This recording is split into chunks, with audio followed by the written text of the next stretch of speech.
아버지와 그리스도 예수 우리 주께로부터 은혜와 긍휼과 평강이 금요 기도의 자리에 나와 말씀을 듣고 기도하시는 우리 모든 성도님들에게 있기를 주님의 이름으로 축원합니다. 기독교 하면 떠오르는 것들이 굉장히 많이 있습니다. 십자가라든지 성경, 전도, 교회, 예배, 부활, 또 금요 기도회, 그러니까 여러 가지들이 있는데 그 중에서도 기독교의 핵심이라고 할 수 있는 것 중에 하나는 바로 기도라고 할 수 있을 겁니다. 그런데 기도는 사실 기독교에서만 쓰이는 어떤 행위나 요소가 아니라 다른 종교에도 기도가 있고요. 종교를 전혀 믿지 않는다고 하는 이 세상을 살아가는 사람들이나 방식이나 문화에서도 기도가 등장을 합니다. 그러니까 기독교가 알고 있는 기도와 다른 종교나 다른 세상의 방식들이 아는 기도가 얼마나 좀 차이가 있는지, 다른지 좀 알아봤는데, 먼저 표준 국어 대사전에서는 기도를 이렇게 정의합니다. 인간보다 능력이 뛰어나다고 생각하는 어떠한 절대적인 존재에게 빌거나 혹은 그런 의식을 기도라고 정의하고 있더라고요. 불교의 경우는 어떨까요? 불교에서는 기도를 이렇게 또 정의합니다.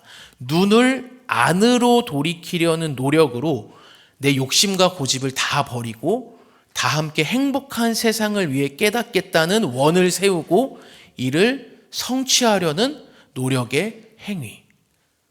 좀 끌림이 있으십니까? 불교의 기도의 정의가 이렇습니다. 그렇다면 이러한 그 밖에 이제 다른 종교들이나 그런 기도의 정의들이 수많이 있겠죠. 근데 그렇다면 이러한 다양한 기도면 전부 기도를 들으시는 절대자가 다 이루어 주시고, 그러니까 기도라는 그 행위를 하면 어쨌든 절대자에게 하는 것인데, 기도라는 행위를 절대자에게 하면 그 절대자, 신이라고 부르는 존재가 다 들어주시는 것일까? 그렇지 않다는 거 이제는 너무나 다 잘 아실 거예요. 기도를 하는 기도자가 어떠한 기도를 할 때마다 그 기도를 들으시는 절대자인 신이 그 기도를 다 들어주신다면 너무나 좋겠죠. 좋을까요? 정말 어떤 일이 일어날까요? 이 세상은 너무나 혼란스러워질 거예요. 그렇죠? 왜냐하면 인간이 절대자인 신에게 하는 기도는 얼마든지 기도하는 기도자의 자기의 욕망과 욕심을 채우기 위한 기도가 될 수 있기 때문에 그렇습니다. 그러니까 실제로 그렇지 않습니까? 이제 새해가 예를 들어서 2024년이 이제 어느덧 밝아서 열흘을 넘게 지나가고 있는데, 새해가 되면 여기 계신 분들은 다 송구영신 예배 나오시지만 이제 많은 사람들이 다 어디를 갑니까? 너무 감동적이어서 목이 메이는데 새해가 되면 그렇게도 동쪽으로 가잖아요. 그죠? 동쪽에 있는 물가, 바닷가 앞에 모여서 일출을 기다리면서 이제 기도를 합니다. 근데 사실 이것도 되게 재밌어요. 우리는 그게 새해 떠오르는 첫 해라고 막 가서 기도하고 소원을 비는데 한 번이라도 태양의 입장을 생각해 보셨는지 궁금합니다. 사실 걔는 개라고 표현하는데 그 태양은 자기가 1월 1일이니까 오늘은 좀 멋들어지게 떠야지 그러지 않거든요. 그러면 큰일인데 1월 1일이나 1월 2일이나 12월 1일이나 똑같이 뜨는 거거든요. 걔 입장에서는 자꾸 개라고 해서 죄송한데 태양 입장에서는 1월 1일이니까 나를 보러 많은 사람들이 기도하러 와줬으니까 좀 더 메이크업하고 그게 아니거든요. 근데 사람들이 그걸 보러 많이 가죠. 그리고 이제 떠오르는 해를 보면서 다 이제 기도를 하는 거죠. 한 해 동안 이렇게 살기를 원합니다는 각자 이제 소원과 기도를 아뢰는데, 새해의 일출을 보며 기도한 내용을 또 인터뷰한 뉴스가 있어요. 정말 뉴스 콘텐츠는 다양한 것 같은데 이런 기도를 했다고 해요. 몇 가지 소개해드리면, 새해는 근심 걱정 없이 모두 원하는 뜻을 이루고 성공적인 한 해가 되기를 바랍니다. 이거 이렇게 빌고 오신 분, 여기 인터뷰한 분 안 계시죠? 이거 지난해 회사에서 잘 풀리지 않았던 일이 있었는데 올해는 잘 풀려서 좋은 성과가 있었으면 좋겠습니다.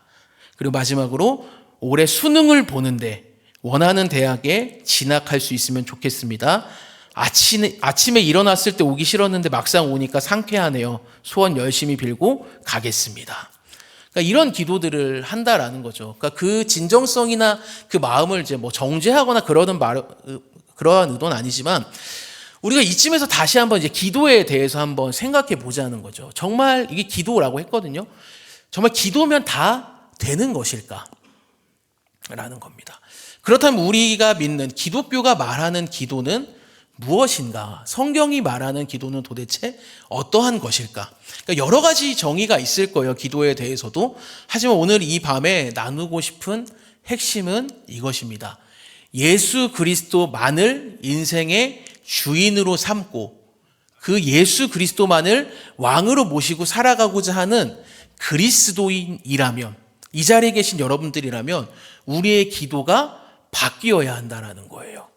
오늘 설교의 제목처럼 자기중심적인 기도에서 하나님 중심적인 기도로 바뀌어야 한다라는 것입니다. 그리스도인의 삶의 주인이 누구입니까? 나라는 지독한 자기중심적인 존재에서 하나님으로 바뀌었음을 믿고 그분의 말씀의 다스림과 통치를 받아 살아가는 것. 그분이 정말 삶의 주인이심을 믿는 것이 그리스도인이라면 그것만 바뀌는 것이 아니라 우리의 기도도 바뀌어야 된다는 거예요. 기도의 목적성과 방향성이 나를 향하는 것, 자기를 향하는 것이 아니라 누구를 향해야 한다는 거예요? 하나님으로 향해야 할 줄을 믿습니다. 사랑하는 여러분, 2024년을 우리가 한 주 정말 특별 새벽 기도회를 통해 많은 도전을 받고 정말 마르지 않는 샘으로 살기를 결단하고 그럼에도 불구하고 부족해서 이 기도의 자리에 나오셨잖아요. 또 밤까지 나오신 이 모든 성도님들에게 우리의 기도를 다시 한번 말씀 앞에 비추어 보고 돌아보는 은혜가 있기를 간절히 소망합니다. 혹시라도 어쩌면 우리의 기도가 지독한 자기중심성으로 가득한 기도였을 수 있어요. 그렇다면, 그것이 발견되어진다면 오늘 이 밤에 하나님 중심성으로 가득 찬 기도로 변화가 되는 은혜가 있기를 주님의 이름으로 간절히 축원합니다. 그래서 그 하나님이 중심이 되시는 기도, 하나님의 기뻐하시는 뜻을 이루는 기도로 하나님의 뜻이 우리의 삶을 통해 흘러가는 복된 은혜가 있기를 주님의 이름으로 축원합니다. 이제 오늘 본문 말씀을 살펴보고자 합니다. 솔로몬의 유명한 그 기도가 나오는 본문이죠. 하필이면 많은 이제 성경의 인물들의 기도가 있는데 왜 하필이면 솔로몬의 기도를 살펴보냐라고 하실 수 있는데, 솔로몬의 기도는 하나님 중심적 기도의 정석을 보여주는 아주 좋은 모델이기 때문에 그렇습니다. 기독교 신앙에서 이제 중요한 많은 이제 핵심적인 가치들이 있는데 그 중에 또 하나를 소개하자면 바로 정석대로 가는 겁니다. 바른 길을 가는 것, 바른 방법으로 가는 것, 그게 바로 중요하다라는 거예요. 아무리 빠른 속도로 간다고 해도 하나님을 향한 방향이 아니라면 그건 잘못된 거거든요. 아무리 좋은 결과라고 해도 거기에 하나님이 개입하시지 않고 하나님으로 채워지지 않고 하나님이 담겨 있지 않으면 그것은 잘못된 과정을 거쳤기 때문에 하나님이 기뻐하시지 않는다는 것. 기독교에서는 그래서 이것이 정석대로 가는 것이 너무나도 소중하고 중요한 가치입니다. 그래서 우리 주님이 마태복음에서 이렇게 말씀하셨거든요. 마태복음 7장 21절에서 23절입니다. 나더러 주여 주여 하는 자마다 다 천국에 들어갈 것이 아니요 다만 하늘에 계신 내 아버지의 뜻대로 행하는 자라야 들어가리라. 그날에 많은 사람이 나더러 이르되 주여 주여 우리가 주의 이름으로 선지자 노릇하며 주의 이름으로 귀신을 쫓아내며 주의 이름으로 많은 권능을 행하지 아니하였나이까 하리니 그때 내가 그들에게 밝히 말하되 내가 너희를 도무지 알지 못하니 불법을 행하는 자들아 내게서 떠나가라 하리라. 너무 유명한 말씀이고 두렵기도 한 말씀인데 핵심은 이것입니다. 예수님을 주여 주여 주님이라고 부르고 그렇게 하는 자마다 다 천국에 들어가는 것이 아니라는 거예요. 그럼 누가 천국에 들어가요? 하늘에 계신 아버지, 하나님의 뜻대로 행하는 자가 들어간다라는 말씀입니다. 이 말은 단순히 어떠한 우리의 행위를 강조하는 말씀이 아닙니다. 겉으로 드러난 행위가 그 아무리 거룩해 보이는 종교적인 것이고 종교적으로 치장된 행위, 종교적인 행위, 기도와 말씀, 찬양이라고 할지라도 주의 이름을 가지고 선지자처럼 예언을 하고 주님의 이름을 가지고 귀신을 내쫓고 주님의 이름으로 많은 기적을 행했다 할지라도 이런 행위들의 목적성과 방향성이 하나님이 아니라면, 하나님의 뜻이 아니라면 오히려 나를 드러내고 나의 어떠함을 증명하고 내 이름을 은근하게 높이기 위한 것이었다면 뭐라는 거예요? 불법이라는 거예요. 불법을 행하는 자들아 떠나가라 라는 것입니다. 따라서 이와 같은 관점에서 본다면 제 아무리 하나님께 드리는 그 간절함과 눈물과 진심과 정성을 다한 기도라고 할지라도 그 기도의 방향성과 목적성이 하나님의 뜻을 이루고 하나님을 향한 것이 아니라면, 그래서 그 기도가 여전히 지독한 자기중심성으로 가득한 나를 위한 것이라면 그 기도는 절대로 하나님이 들으실 수도 없고 기뻐하실 수 없는 기도가 된다라는 것입니다. 안타까운 얘기지만 그저 내 마음의 어떤 시원함과 욕구를 채우기만을 위한 기도가 될 수도 있다라는 것입니다. 그래서 우리는 그 기도의 정석인 솔로몬의 기도를 오늘 살펴보고자 하는 것입니다. 다른 말로 바꾸자면 솔로몬의 기도는 하나님 중심적 기도였다라는 것입니다. 왜 솔로몬의 기도가 하나님 중심적인 기도였을까요? 그것은 자신이 지금 처한 상황에서 구해야 할 것들이 너무나 많았거든요. 이제 계속 살펴보겠지만 자기의 안위와 어떠한 안정과 왕으로서의 구해야 될 것들이 너무나 많았는데 그것들을 구하기보다 하나님의 것을 먼저 구했기 때문에 그렇습니다. 그렇다면 솔로몬이 처한 상황이 도대체 어떠했는데, 솔로몬이 구해야 될 것이 무엇이었는데 그것을 구하지 않았는가를 보기 위해 솔로몬이 처한 상황에 대해 좀 한번 살펴보도록 하겠습니다. 오늘 본문에서 보면 솔로몬은 이스라엘의 세 번째 왕으로, 솔로몬의 아버지는 다윗입니다. 다윗은 어떤 왕이었습니까? 너무나 많은 수식어, 그렇죠? 정말 하나님이 기뻐하시는 사람으로 이스라엘 역사 전체에서 모두가 인정하는 최고의 왕이었고 모두가 인정했던 영웅, 그게 다윗이었어요.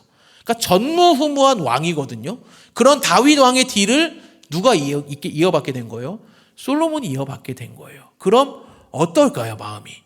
한 나라의 왕으로 세워진 것에 대해 기쁨이 있을 수도 있겠지만 한편으로는 너무나 많은 번뇌와 고민들이 끊임없이 있었을 겁니다. 자신의 아버지 다윗에 대한 그 백성들의 그동안의 관심과 기대, 그게 이제는 누구에게로 향하는 거예요? 솔로몬에게로 향했기 때문입니다. 이뿐만이 아닙니다. 그러한 부담감 속에서 아버지 다윗 왕의 뒤를 이은 그 솔로몬을 또 힘들게 했던 게 있었습니다. 그건 뭐였냐면 솔로몬의 그 왕위, 왕의 자리를 노리는 사람들이 있었기 때문에 그래요. 다윗의 죽음 이후 솔로몬을 대적해서 스스로 왕이 되고자 했던 자들이 가득했기 때문에 그렇습니다. 열왕기상 1장부터 시작된 솔로몬의 이제 그 상황을 이제 몇몇 구절들을 통해 살펴보면 이렇습니다. 먼저 1장 5절을 보시면 그때 학기세 아들 아도니아가 스스로 높여서 이르기를 내가 왕이 되리라 하고 자기를 위하여 병거와 기병과 호위병 50명을 준비하니 라고 말합니다. 다윗의 넷째 아들이 아도니아거든요. 아도니아가 스스로 높여서 왕이 되겠다고 이제 선포를 하는 거예요. 여기서 스스로 높여서라는 말을 통해서 보면 이것은 다윗 왕이 솔로몬에게 왕이 되라고 지명을 했거든요. 그러니까 그 다윗 왕이 후계자로서 지명한 그 지명권, 솔로몬이 이스라엘의 후계자 왕이 되어야 한다라는 그 명령을 무시하고 내가 스스로 높여서 왕위를 찬탈하겠다라는 그 의도가 담겨있는 행위를 지금 아도니아가 하고 있는 거죠. 이미 솔로몬이 왕이 되었는데도 불구하고 말입니다. 그리고 2장 13절을 보시면 또 이렇게 나와요. 학기세 아들 아도니아가 솔로몬의 어머니 밧세바에게 나아온지라 밧세바가 이르되 내가 화평한 목적으로 왔느냐 대답하되 화평한 목적이니이다. 솔로몬이 왕으로 즉위한 후 이제 아도니아가 솔로몬의 이제 어머니였던 밧세바를 찾아갑니다. 그리고서는 뭘 요구하냐면 이제 뒤에 내용이 나오는데 다윗 왕의 첩이었던 수넴 여자 아비삭을 자신의 아내로 달라고 해요. 아버지의 첩이었고, 그러니까 아버지의 아내였고 선대 왕의 아내였던 그 아비삭을 아들인 아도니아가 자기에게 달라고 하는 거예요. 그러니까 여기도 많은 의미가 담겨져 있지만 핵심만 말씀드리면 솔로몬이 왕이 되었다는 것을 지금 아도니아는 인정하지 않을 뿐만 아니라 솔로몬의 왕으로서의 권위를 무너뜨리고 아도니아 자신이 스스로 높여서 왕이 되고자 하는 의도를 가지고 지금 밧세바에게 이런 요구를 하고 있는 거예요. 아도니아가 마치 다윗의 아내였던 아비삭을 취함으로 내가 다윗의 진짜 인정을 받았기 때문에 아버지의 아내를 내가 취하게 되었다. 그러니 내가 왕이 되어야 한다라는 그런 분위기를 지금 아도니아가 만들려고 밧세바에게 찾아가서 아버지 다윗의 아내였던 수냄 여인 아비삭을 달라고 지금 말하고 있는 거거든요. 근데 이러한 의도를 솔로몬은 다 간파했고 그래서 아도니아를 죽이게 됩니다. 2장 24절에서 25절입니다. 그러므로 이제 나를 세워 내 아버지 다윗의 왕위에 오르게 하시고 허락하신 말씀대로 나를 위하여 집을 세우신 여호와께서 살아계심을 두고 맹세하노니 아도니아는 오늘 죽임을 당하리라 하고 여호야다의 아들 브나야를 보내매 그가 아도니아를 쳐서 죽였더라. 피의 숙청이 사실 시작이 되는 거죠. 그러니까 쉽지 않죠. 그런데 이런 상황이 이제 계속 아도니아를 시작으로 계속됩니다. 그렇기 때문에 솔로몬의 마음이 점점 힘들었을 거예요. 아도니아를 이제 죽이고 나서 이제 그 다음에는 아도니아와 함께 했던 제사장 아비아달과 군사령관 요압까지 다 처리해야 했었기 때문에 그렇습니다. 그래서 결국 솔로몬은 자기의 왕위를 노리는 이제 아도니아를 죽이고 이제 아비아달은 이제 제사장이기 때문에 죽이지는 않고 쫓아내고 그래서 제사장 직분을 파면하게 됩니다. 그리고 군사령관이었던 요압은 브나야의 손에 의해 죽임을 당하게 됩니다. 그러니까 핵심은 왕이 되었는데 왕위를 노리는 자들 때문에 이들을 숙청하는 작업이 솔로몬에게 계속 있었다는 거예요. 그리고 그게 끝이 아닙니다. 사울의 친족이었고 다윗을 대놓고 반대하고 대적했던 시므이라는 사람이 남아 있었거든요. 물론 이 시므이라는 사람은 사실 솔로몬을 대적하거나 솔로몬을 반대하면서 왕이 되려고 했던 사람은 아니에요. 그런 행동을 하려고 했던 사람도 아니고 하지만 하나님께서 다윗을 통해 하신 말씀이 있었거든요. 그게 2장 8절과 9절에 나오는데 이것 때문에 솔로몬이 시므이도 이제 처리하게 됩니다. 2장 8절에서 9절입니다. 바울인 베냐민 사람 게라의 아들 시므이가 너와 함께 있나니 그는 내가 마하나임으로 갈 때에 악독한 말로 나를 저주하였느니라.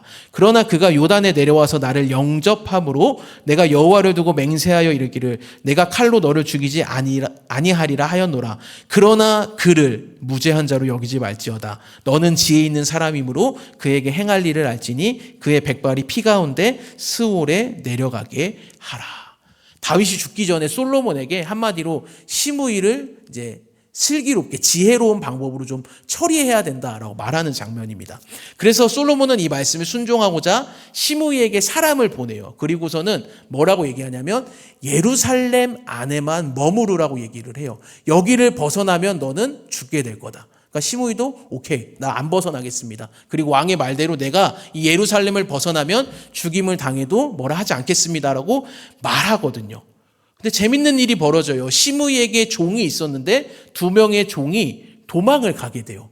그래서 이 종을 찾으러 시므이가 예루살렘 밖을 나가게 되는 거예요. 뭐에 홀렸는지 나가게 됩니다. 솔로몬에게 이 소식이 즉각 전해지고 결국 솔로몬은 브나야를 또 보내서 시므이를 죽이게 됩니다. 그러니까 자꾸 죽이는 얘기가 계속 나오죠. 솔로몬의 상황이 어떻겠어요? 너무나도 훌륭했던 다윗의 뒤를 이어 왕이 되었어요. 그래서 부담감이 너무 많아요. 하지만 아도니아가 솔로몬의 왕자를 끊임없이 노리고 있고 이로 인해서 아도니아 죽이고 아비아달 쫓아내고 요압 죽이고 이제는 시므이까지 반역자들을 다 숙청하게 된 거죠.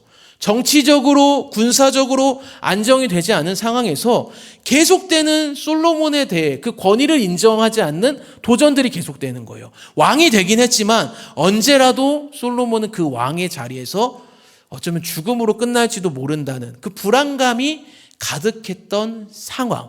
이게 바로 솔로몬이 처해 있던 상황이었다라는 거예요. 만약 사랑하는 여러분, 만약 여러분들이 이러한 상황에 계시다면 물론 왕이 되기를 원하진 않으실 테니 왕은 아니겠지만 내가 주어진 자리, 그 일상의 자리에서 끊임없이 나를 대적하고 방해하는 것들이 가득해서 하나님께 집중할 수 없게 만드는 상황이 계속된다면 어떻게 반응하시겠냐는 것입니다. 물론 솔로몬의 이러한 반응은 하나님께서 다윗에게 하신 말씀에 순종하기 위해서였습니다. 그래서 아도니아와 요압과 시므이를 죽였고 아비아다를 추방한 것인데, 그럼에도 불구하고 누군가를 죽이고 추방하라는 그 명령을 왕으로서 내린다는 것은 사실 쉽지 않다라는 것입니다. 다시 한번 질문 드리겠습니다. 이러한 상황에 우리가 처하게 된다면, 여러분들이 처하신다면 어떻게 반응하겠습니까? 그렇다면 솔로몬은 어떻게 반응했을까요? 그 반응이 오늘 본문 3장 4절에 나옵니다. 우리 3장 4절은 같이 한번 읽어볼게요. 이에 왕이 제사하러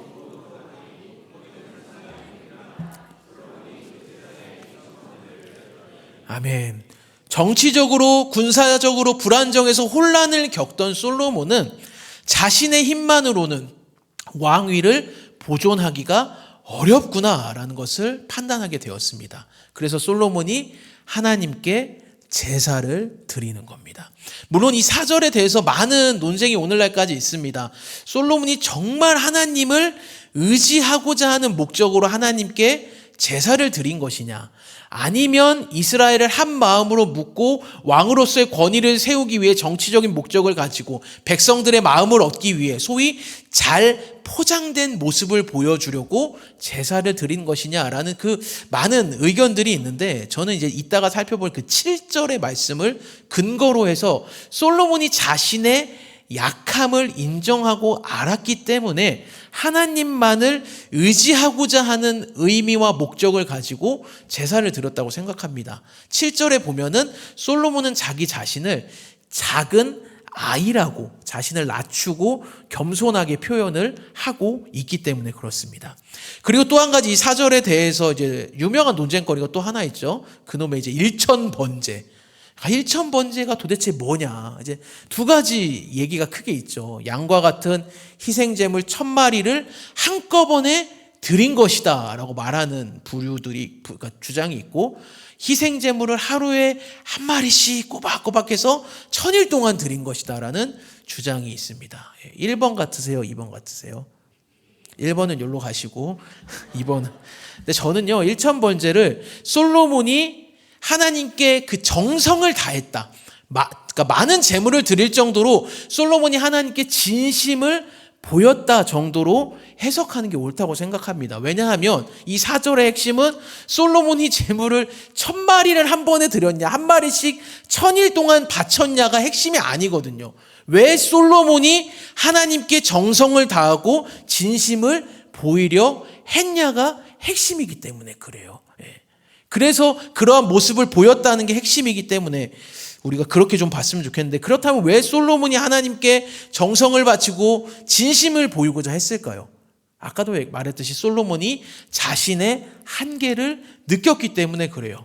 정치적으로 군사적으로 너무나도 불안정한 상황, 게다가 자신의 왕위를 끝없이 노리게 돼 있는 사람들로 인해 피비린내 나는 숙청을 해야 되는 그러한 상황, 무엇보다 너무나도 훌륭했던 아버지 다윗의 뒤를 이어서 너무나 부담감이 되는 상황에서 솔로몬은 나는 아무것도 할 수 없구나 라는 나의 약함과 한계를 느끼게 되었고, 하나님 밖에는 의지할 분이 내가 없다라는 것을 알게 되었기 때문인 줄을 믿습니다.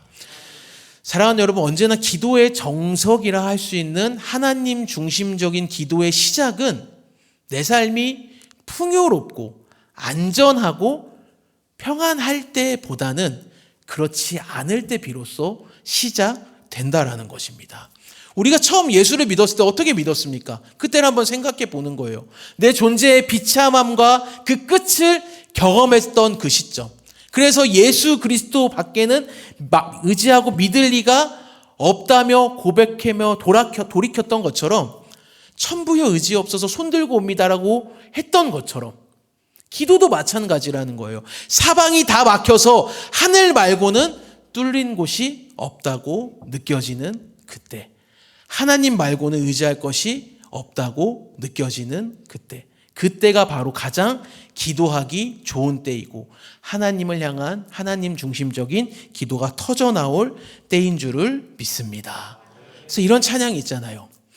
날이 저물어 갈 때, 빈들에서 걸을 때, 그때가 하나님의 때. 내 힘으로 안 될 때, 내 힘으로 안 될 때, 빈손으로 걸을 때, 뭐가 고백해 여호와. 더 못 부르겠습니다.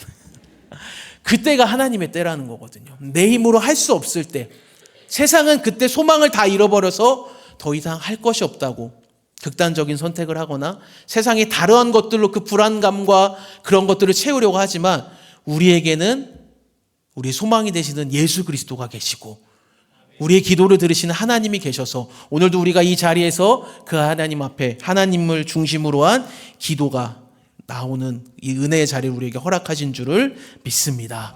이러한 은혜가 오늘 이 밤에 있기를 주님의 이름으로 간절히 축원합니다. 결국 어려움 중에서 자신의 힘과 능력의 한계를 깨닫고 하나님을 의지한다는 고백으로 일천번제를 드렸던 솔로몬은 그날 밤 꿈을 꾸게 되고, 하나님은 꿈을 통해 솔로몬에게 이렇게 말씀하십니다. 5절입니다. 기브온에서 밤에 여호와께서 솔로몬의 꿈에 나타나시니라. 하나님이 이르시되 내가 내게 무엇을 줄꼬 너는 구하라. 하나님이 솔로몬에게 원하는 것을 말하라고 하십니다. 사실 기회가 온 거거든요. 말하면 되거든요. 그동안 내가, 사실 솔로몬이 잠을 제대로 잤겠습니까? 언제 죽을지 모르는데 늘 불안해하며, 밥은 제대로 먹었을까요?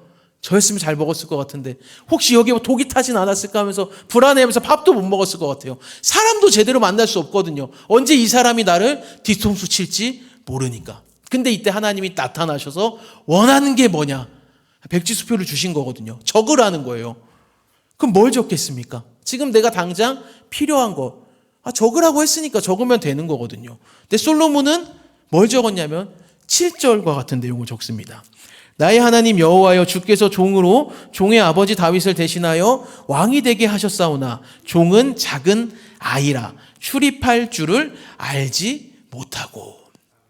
솔로몬은 자신을 먼저 종이라고, 작은 아이라고 하나님 앞에 낮추며 자신을 고백하고 있어요. 그러니까 자기 자신이 어떠한 존재인지 하나님 앞에서 명확히 알았다라는 거예요. 그러니까 항상 그 복음의 시작, 하나님 중심적인 기도와 그런 모든 신앙과 믿음의 시작은 자기가 하나님 앞에서 어떠한 존재인지를 명확히 알 때 시작이 됩니다.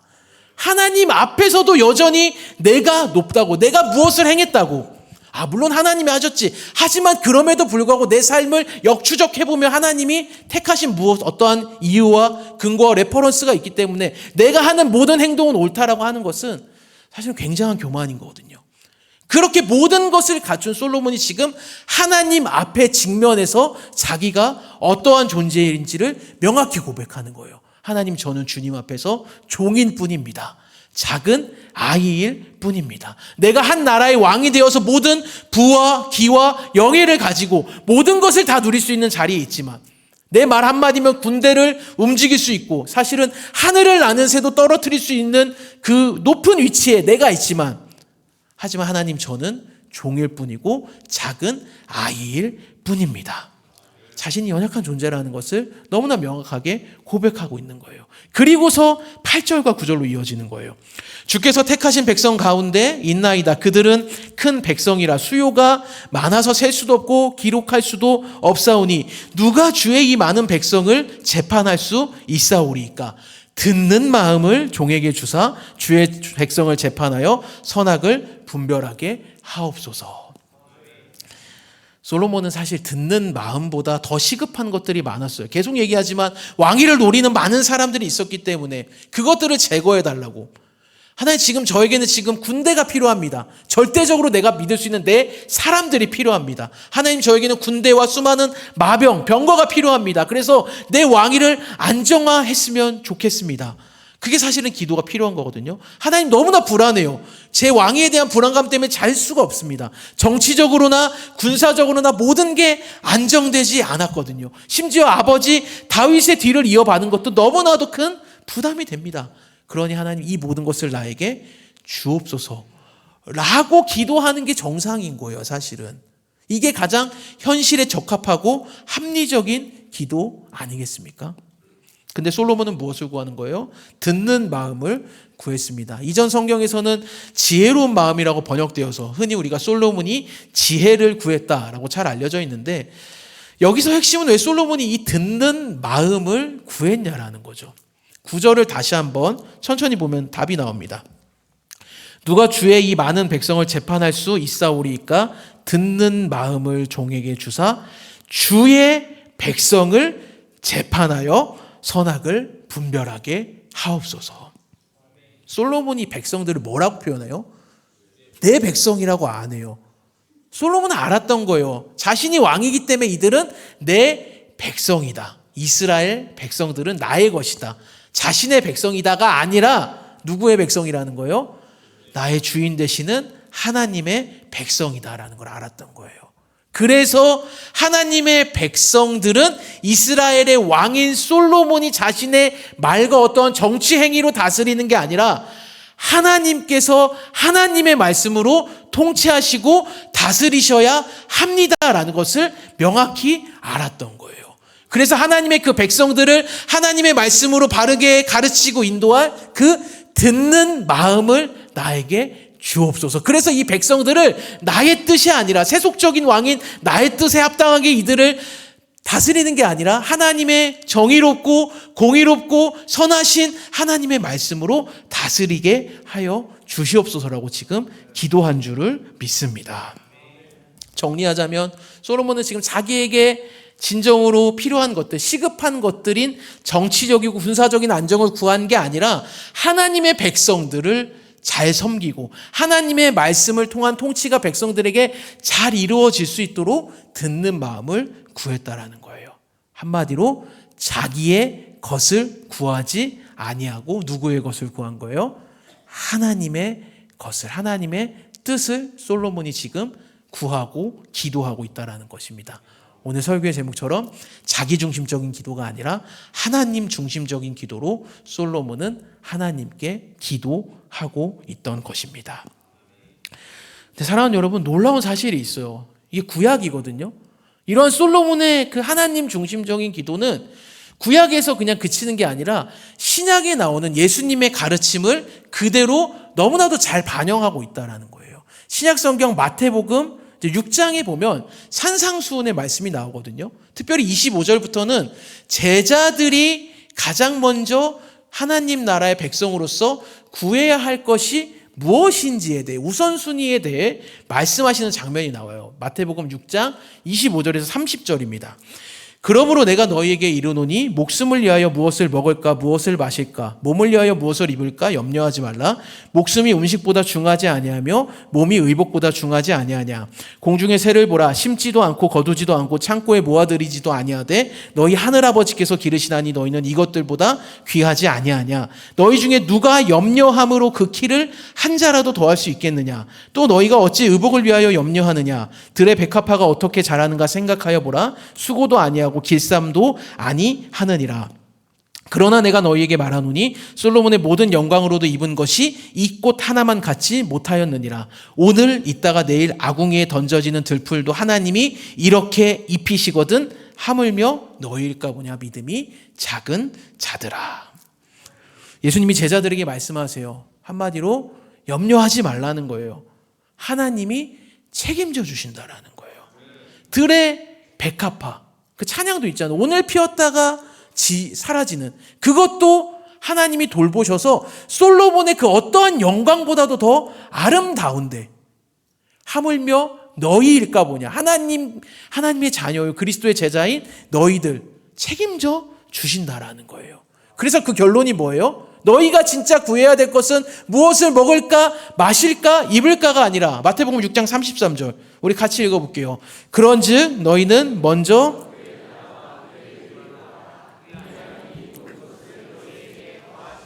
아멘. 이게 솔로몬이 구했던 기도였던 거예요. 솔로몬은 먼저 그의 나라와 그의 의를 구했던 거예요. 지금 당장 정치적으로 안정이 필요하거든요. 다른 나라의 침략에 대비할 군사적인 힘과 백성들이 솔로몬을 우러러보게 해서 나라를 한마음 한뜻으로 이끌어 나갈 그 원동력과 그 명예가 필요했거든요. 하지만 솔로몬은 하나님의 백성들을 다스릴 지혜, 듣는 마음을 구합니다. 하나님의 나라와 하나님의 의를 구했던 것입니다. 바꾸어 말하면 솔로몬 자기의 뜻이 아니라 하나님의 뜻을 구했고, 자기 중심적인 기도가 아니라 하나님 중심적인 기도로 솔로몬은 나아간 줄을 믿습니다. 사랑하는 여러분, 우리의 기도는 어떠한 기도가 되어야 할까요? 하나님의 뜻이, 하늘의 뜻이, 그 거룩하시고 선하시고 완전하시고 아름다우신 뜻이 이 땅에 이루어지기를 기도해야 합니다. 좀 더 구체적으로는 하나님의 나라와 뜻이, 그 통치와 다스림이 이 예배당 안에만 머무는 것이 아니라 나의 일상에 임하기를 기도해야 할 줄을 믿습니다. 더 구체적으로 나의 가정, 직장, 사업, 학업, 육아의 현장이 하나님의 선하시고 완전하시고 온전하신 뜻을 온전히 드러내기를 기도하는 하나님 중심적인 기도가 우리에게 있어야 할 줄을 믿습니다. 이러한 은혜가 이 밤에 나와 기도하시는 우리 모든 성도님들에게 있기를 주님의 이름으로 축원합니다. 그렇다면 이번에는 그렇다면 왜 하나님의 나라와 하필이면 그 하나님의 뜻을 구해야 하는가에 대해서 살펴보자 합니다.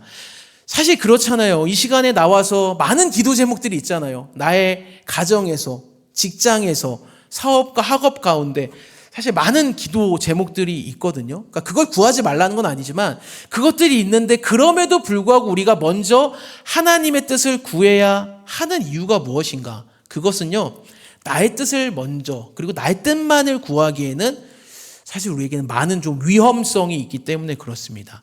나의 뜻이라는 건 곧 인간의 뜻이거든요. 그런데 인간의 뜻은 잘 아시다시피 인간의 뜻과 계획은 제 아무리 그 사람이 복음적인 사람이고 잘 훈련되고 하나님의 사람이라 할지라도 인간은 결국 뭡니까? 연약한 죄인입니다. 죄악으로 가득하거든요. 그래서 제 아무리 뛰어난 사람이라고 해도 올바른 판단과 계획을 내리기가 어렵다는 거예요. 인간의 뜻이 얼마나 오염되고 잘못되었는지에 대해 성경이 계속해서 증언하거든요. 핵심 구절 몇 개만 살펴보시면 예레미야 17장 9절입니다. 만물보다 거짓되고 심히 부패한 것은 마음이라 누가 능히 이를 알리요마는. 마태복음 15장 19절에서 20절. 마음에서 나오는 것은 악한 생각과 살인과 간음과 음란과 도둑질과 거짓 증언과 비방이니 이런 것들이 사람을 더럽게 하는 것이요. 마지막 요한복음 8장 44절입니다. 너희는 너희 아비 마귀에게서 났으니 너희 아비의 욕심대로 너희도 행하고자 하느니라. 그는 처음부터 살인한 자요, 그 진리가 그 속에 없으므로 진리에 서지 못하고 거짓을 말할 때마다 제 것으로 말하나니 이는 그가 거짓말쟁이요 거짓의 아비가 되었습니다.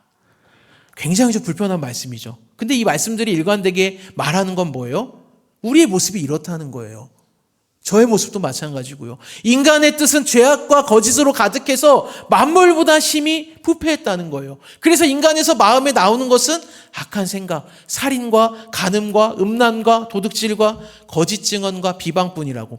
게다가 우리는 마귀의 욕심대로 행하려 한다고 성경은 분명히 우리에게 선언하고 있습니다. 그래서 죄악으로 가득하고 망가진 그 잘못된 내 뜻이 이루어지면 안 되는 거예요.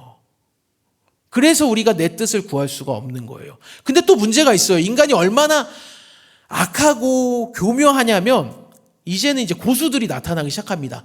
그냥 대놓고 인간의 뜻을 구하는 게 아니라 하나님의 뜻으로 포장한 자기의 뜻을 구하기까지 합니다. 솔로몬의 경우로 볼게요. 만약 솔로몬이 이렇게 기도했다고 한번 가정해 볼게요. 하나님께서 허락하신 이스라엘 백성들을 내가 잘 다스리고 싶습니다. 하나님의 백성들로 잘 섬겨서 하나님께로 바르게 인도하고 싶습니다. 그런데 원수들이 너무 많네요. 하나님, 나라의 힘이 너무 약하네요. 재정이 부족하네요. 원수들을 무찌를 힘을 주세요. 훌륭한 군대도 허락해 주세요. 많은 세금 거둘 수 있게 해주세요. 제가 이스라엘 백성들 하나님의 말씀으로 잘 다스려 보겠습니다. 솔로몬은 자기의 뜻을 구하고 있습니까? 아니면 하나님의 뜻을 구하고 있습니까? 하나님의 뜻으로 포장된 내 뜻을 구하고 있는 거예요. 겉으로는 하나님을 위해서라고 하면서 하나님의 백성들을 하나님께로 바르게 인도할 거라고 하지만 실상은 자신이 잘 되고 안정되기만을 구하고 있다라는 거예요. 이게 인간의 연약함이거든요. 사랑하는 여러분, 우리의 기도는 어떻습니까? 우리는 이렇게 기도해요. 하나님 영광을 위해, 하나님 나라를 위해 지혜를 주세요. 하나님의 영광을 위해 부흥을 주세요. 하나님의 영광을 위해 재정을 주시고 필요한 모든 것들을 공급해 주세요. 그 기도가 잘못됐다고 말하는 게 아니에요. 하지만 그 기도의 이면, 가장 밑바닥 심연에는 어쩌면 혹시 내가 잘나고 내가 높아지고 싶고 내가 인정받고 싶은 욕구가 있지는 않은지 우리가 곰곰이 진지하게 늘 말씀 앞에 서서 돌아보아야 된다라는 거예요. 의도하지 않아도 스스로 속을 수 있거든요. 하나님의 뜻으로 포장된 내 뜻을 구하는 어리석은 일을 우리는 얼마든지 반복할 수 있는 연약한 존재이기 때문에 그래요. 그래서 사도 야고보는 이렇게 또 이야기를 합니다. 야고보서 4장 2절과 3절입니다. 너희가 얻지 못함은 구하지 아니하기 때문이요 구하여도 받지 못함은 정욕으로 쓰려고 잘못 구하기 때문이라는 거예요. 우리가 아무리 기도하고 또 기도한다고 해도 그게 죄악으로 가득한 내 뜻만을 구하는 것이라면, 하나님의 뜻으로 포장된 내 뜻을 구한다면 얻지 못할 수밖에 없는 거예요. 그것을 얻게 되면 우리가 위험하다는 것을 하나님은 너무나 잘 아시거든요. 사랑하는 여러분, 그렇기 때문에 우리는 나의 뜻을 구하기 전에 먼저 하나님의 뜻을, 하나님 중심적인 기도로 나아가야 할 줄을 믿습니다. 인간의 뜻은 너무나 약하고 악하기 때문에 그래요. 근데 문제는 계속 반복해서 말하지만 우리가 너무나 연약해서 하나님의 뜻을 구한다고 하면서도 실상은 인간의 뜻을 구하고 있다는 거예요. 이처럼 우리는 하나님의 뜻을 진짜 구하고 하나님의 영광만을 위해 살아가고자 하는 그 열망과 진심이 있지만 너무나 안타까운 사실은 우리에게는 그것을 구하고 행할 힘도 능력도 없다는 거예요. 우리의 마음에 죄악이, 큰 문제가 가득하기 때문입니다. 그럼 어떻게 해야 될까요, 도대체? 아니, 목사님, 그럼 도대체 어떻게 하라는 거예요? 그것은 우리가 우리 주님 그리스도의 모습을 통해 알 수 있습니다. 우리에게는 하나님의 뜻만을 온전히 구하시는 아주 좋은 기도의 모범이 있기 때문이에요. 그건 바로 예수님의 겟세마네에서의 기도입니다. 예수님께서 십자가를 지기 위해 잡히시기 바로 직전에 예수님의 마음은 너무나 괴로웠습니다. 그래서 겟세마네에 가셔서 제자들과 함께 기도하시는데 그 기도의 내용이 이렇습니다. 마태복음 26장 38절 39절입니다. 이에 말씀하시되 내 마음이 매우 고민하여 죽게 되었으니 너희는 여기 머물러 나와 함께 깨어 있으라 하시고 조금 나아가사 얼굴을 땅에 대시고 엎드려 기도하여 이르시되 내 아버지여 만일 할만하시거든 이 잔을 내게서 지나가게 하옵소서. 그러나 나의 원대로 마시옵고 아버지의 원대로 하옵소서 하시고. 예수님의 기도가 충격으로 다가와야 됩니다. 그러니까 예수님도 사실 괴로웠거든요. 하나님 너무나 괴롭다는 거예요. 아버지요, 그래서 괜찮으시다면 이 잔을 내게서 지나가게 해달라고 기도하십니다. 여기서 이 잔은 십자가를 지는 그 고난의 잔을 얘기하거든요. 예수님이 단순히 그 십자가의 육체적인 고통이 두려웠다는 게 아니에요. 창세 이전부터 삼위 하나님께서 성부와 성자가 긴밀하게 연결됐던 그 영적인 연합의 관계가 끊어지는 것을, 단절되는 것을 너무나 고통스러워 하셨기 때문에 이 기도를 하신 거거든요. 예수님은 단 한 번도 하나님과 단절된 적이 없으셨기 때문에. 그래서 그 십자가 상에서 예수님을 철저하게 외면하신 그 하나님과의 단절이 너무나도 괴롭고 고통스럽고 상상할 수조차 없었던 거죠. 그래서 이 잔을 내게서 지나가게 하옵소서라고 기도하시는 거예요. 근데 39절 끝부분에서 뭐라고 다시 기도하세요? 그러나 나의 원대로 마옵시고 아버지의 원대로 하옵소서. 하나님 너무나 괴롭습니다. 할 수만 있으시다면 지나가게 해주세요. 하지만 나의 소원, 나의 뜻대로 내가 구하는 대로 하지 마시고 아버지께서 기뻐하시고 원하는 대로 하옵소서. 나의 뜻이 아니라 아버지의 뜻이 이루어지게 하옵소서. 솔로몬의 기도와 몹시 동일하지 않습니까? 예수님께서 말씀하신 하나님의 나라와 의를 구하는 것이 바로 이게 아닐까요? 하나님 중심적 기도가 이것이 아니겠습니까? 결국 겟세마네에서 이렇게 3번 기도를 반복하신 예수님은 마침내 자신의 뜻을 내려놓으시고 아버지의 뜻인 십자가를 지고 인류를 구하러 가는 길을 택하시고 순종하십니다. 사랑하는 여러분, 어떻게 해야 이러한 예수님의 기도가 가능할까요? 하나님 중심적인 기도의 비결은 무엇일까요?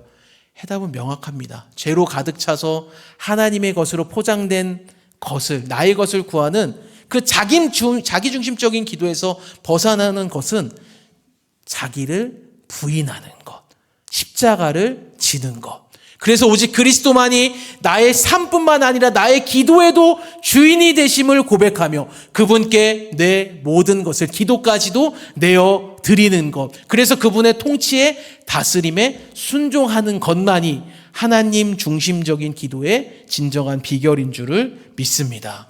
그래서 그것을, 하나님 중심적인 기도를 위해서도 우리에게 필요한 것은 또 해답이 결국 뭐라는 거예요? 복음이고 십자가 뿐이다라는 거예요. 우리가 하나님을 위한 기도, 하나님 중심적인 기도를 해야 한다고 하면 하나님의 것을 먼저 구해야 하는 것에 대한 어떠한 부담이나 좀 강박이 좀 있는 것 같아요. 내가 없는 시간 쪼개서 기도하러 나와서 내 기도를 하기에도 바쁜데 시간이 없는데 어떻게 하나님의 뜻을 위해 또 하나님 중심적인 기도를 해야 한다고 할 수 있나. 그래, 좀 하나님 중심적인 기도를 해야 한다고 하니까 앞에 한 1분 정도 집중해서 빡 기도하고 나머지 30분은 이제 언능하고 내 기도로 넘어가자. 이런 마음들이 우리에게 있을 수 있다는 거예요.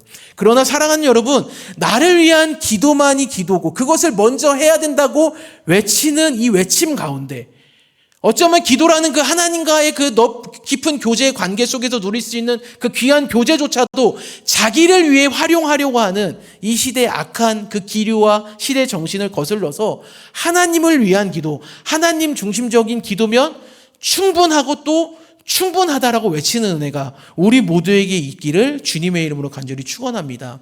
그래서 오늘 이 밤에 우리에게 그러한 기도가 있기를 주님의 이름으로 간절히 축원합니다. 말씀을 맺고자 합니다. 자기 중심적인 기도가 아니라 하나님 중심적인 기도를 드렸던 솔로몬. 과연 그렇다면 솔로몬은 이후에도 이러한 기도를 지속할 수 있었을까요? 잘 아시다시피 그게 오래가지 않습니다. 열왕기상 11장 1절에서 2절입니다. 솔로몬 왕이 바로의 딸 외에 이방의 많은 여인을 사랑하였으니 곧 모압과 암몬과 에돔과 시돈과 헷 여인이라. 여호와께서 일찍이 이 여러 백성에 대하여 이스라엘 자손에게 말씀하시기를 너희는 그들과 서로 통혼하지 말며 그들도 너희와 서로 통혼하게 하지 말라. 그들이 반드시 너희의 마음을 돌려 그들의 신들을 따르게 하리라 하셨으나 솔로몬이 하나님을 사랑하였더라가 아니고 그들을 사랑하였더라. 솔로몬이 바로의 딸뿐만 아니라 이방의 많은 여인들을 사랑하게 됩니다. 하나님이 그렇게 하지 말라고 말씀하셨음에도 말입니다. 결국 솔로몬이 나이가 많이 들게 되고 힘이 빠지니까 여호와 앞에 온전하지도 못하게 되고 우상을 섬기고 마침내는 하나님을 떠나게 됩니다. 저는 이 부분을 읽을 때마다 너무 안타깝다, 원통하다라는 생각이 들어요. 그런데 동시에 두렵기도 합니다. 우리도 얼마든지 솔로몬과 같이 이렇게 변질될 가능성이 있는 자들이기 때문에 그래요. 아니, 솔로몬보다 더 변질될 가능성이 충분하게 넘치는 자들, 그럴 가능성이 있는 게 저와 여러분들, 우리거든요. 사랑하는 여러분, 그래서 오늘도 우리에게는 더더욱 복음이 필요한 줄을 믿습니다. 이 금요기도의 시간이야말로 기도해라고 모였지만 우리에게 이 시간에 더욱 필요한 건 복음이다라는 거예요. 복음이 없이는 나를 향한 자기중심적인 기도에만 머물 수밖에 없기 때문에 그렇습니다. 그러므로 십자가를 지고 자기를 부인하는 방식 외에는 답이 없음을 우리가 인정하고 이제는 주님만 그 십자가의 길 가세요가 아니라 우리도 걸어가야 할 줄을 믿습니다. 그때야 비로소 우리는 십자가의 길을 먼저 가신 주님처럼 기도하게 될 것입니다. 마지막 마태복음 26장 42절 읽고 기도하겠습니다. 같이 읽겠습니다. 다시 두 번째 나아가 기도하여 이르시되